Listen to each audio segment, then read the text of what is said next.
أغلى 3 سبدريات في العالم، أغلى من باتفو وأغلى من كهرباء فراري وأغلى حتى من حياتي.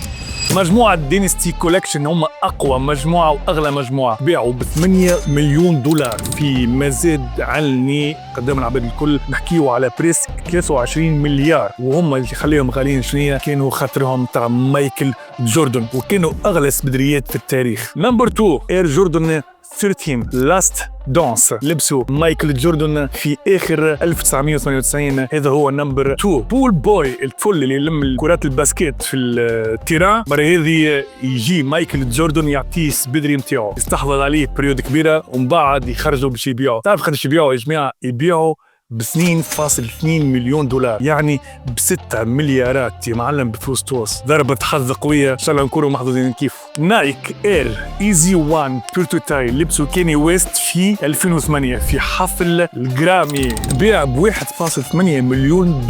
نحكيو على بريسك 5 مليارات و200.